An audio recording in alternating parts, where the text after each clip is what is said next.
ये जानना चाहिए आज की जो प्रेस कॉन्फ्रेंस किस विषय पे जरा वो दर्शक बता दें। तो आज का जो ये प्रेस कॉन्फ्रेंस था, उसका सबसे बड़ा हेतु था कि मुंबई में आज की तारीख में रीडेवलपमेंट एक ही सोर्स है। मुंबई में जो जमीन है वो खाली 3-4 जगह पे बटी हुई है, या स्लम है, या माडा के पास है, या सोसाइटी के पास है। ओपन लैंड स्पेस बहुत कम है। तो यही चीज अगर हम जो redevelopment is the only answer कि जहाँ पे नई बिल्डिंग है, नया प्रोजेक्ट आ सकता है। और लोगों को आज बॉम्बे में 30 साल 40 साल पुरानी बिल्डिंग्स हो चुकी है, तो वो लोग को भी रीडेवलपमेंट करना चाहिए, नई लाइफस्टाइल लेनी चाहिए, नए फैसिलिटीज मिलनी चाहिए। तो ये हेतु से और ये इंटेंट से कि लोगों को एक अच्छा प्रोजेक्ट मिले, लोगों को एक अच्छा घर मिले, और उससे उनको आज अप्रोच करने के लिए शायद वो सोसाइटी वाले 1 या 2 प्रोजेक्ट कर पाएंगे, 1 या 2 डेवलपर्स को अप्रोच कर पाएंगे, पर ये करने से 40 डेवलपर्स एक साथ उनको मिल सकते हैं। तो उनको चॉइस भी मिलता है किसके साथ उनको जाना है, कैसे करना है।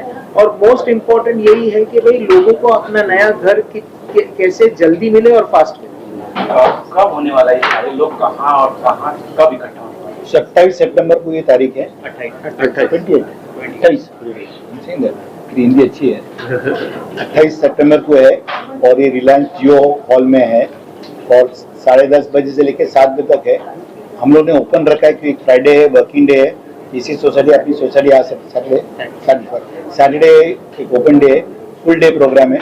जो सोसाइटी आना चाहते हैं, जिसको मिलना चाहते मिल सकते हैं। जिसी का टॉप सुनना चाहता है वो भी हम लोग दे रहे हैं कि कोई बीएमसी वाले का सुनना चाहता है, कोई माड़ा का सुनना चाहता है, कोई एसआर का सुनना चाहता है, तो सब चीज़ ओपन है और उन लोग 1-to-1 बात भी कर सकते हैं। सबसे बड़ा सर रीडेवलपमेंट बोला जाता है, लेकिन ये बहुत ही डरावना भी लोगों के लिए जो सोसाइटी में रहते हैं। बहुत बार सोसाइटी सोचती है कि हम डेवलपर को न देके खुद डेवलप करें, तो ऐसे कुछ वहाँ लोग होंगे जो उन्हें समझा सके कि खुद को डेवलप करना चाहिए डेवलपर को। इसके लिए जो 3 जो अध्यक्ष है हाउसिंग के माध्यम से, बीएमसी है, माड़ा है, एसआर है, वो भी उनकी जो उनका व्यू है वो भी बताएंगे और सबको समझाएंगे कि क्या है क्या नहीं, और सोसाइटी रीडेवलपमेंट से करने की क्या जरूरत है। अब महारेरा आ गया तो उसमें भी कभी डरने की कोई बात नहीं है, उनका पहला ही एरिया लिखा देगा, सब कुछ हो जाएगा।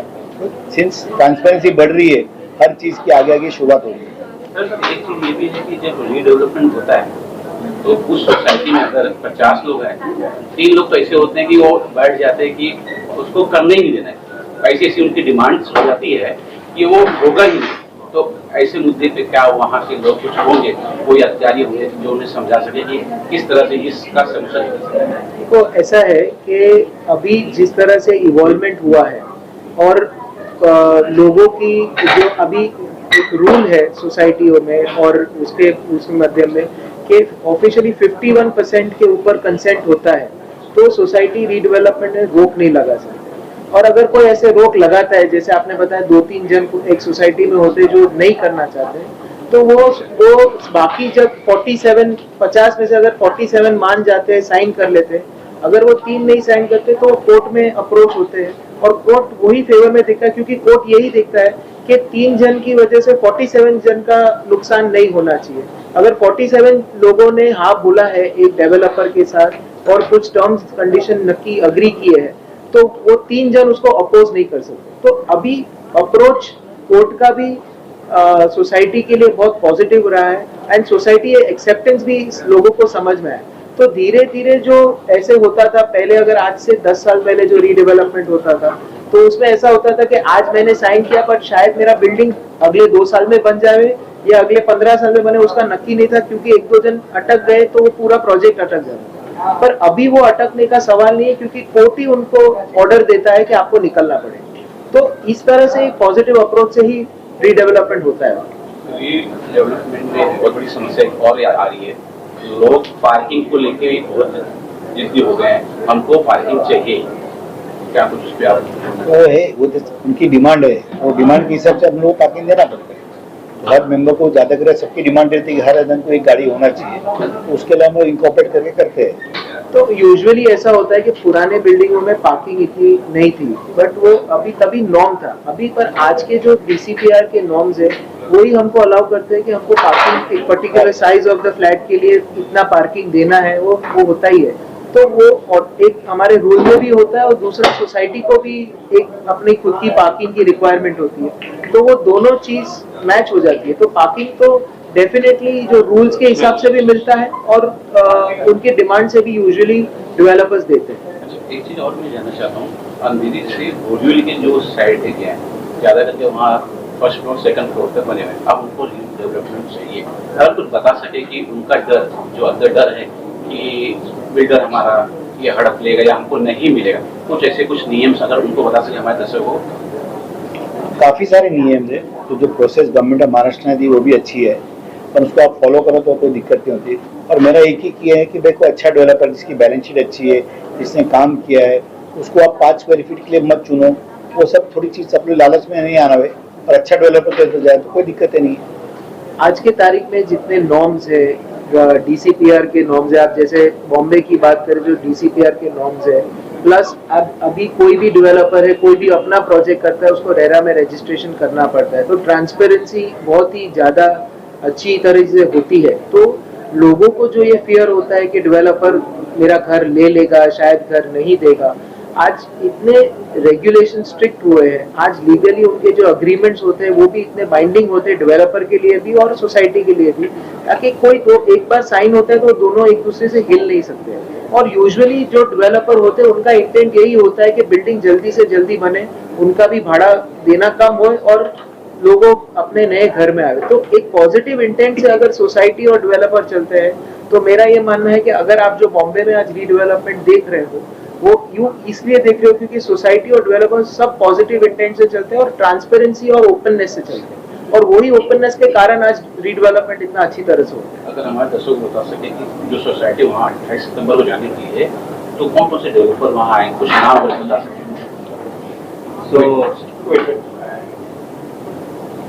हमारे पास जो 40 डेवलपर्स हैं, they are in the range of corporates also.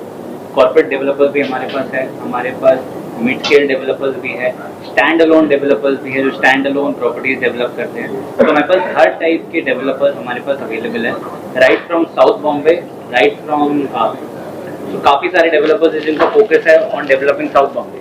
So for them we have about 150 societies that have registered from South Bombay region. उसके बाद जो वेस्टर्न बेल्ट है, सबसे ज़्यादा क्रीम बेल्ट जो आज के टाइम पे बोला जाता है western belt, right from Andheri, जैसे आपने बताया right from Andheri to Borivali, we have 20 developers catering only to that region. तो ऐसे हमारे पास हर टाइप के डेवलपर्स हर रीजन को केटर करने के लिए।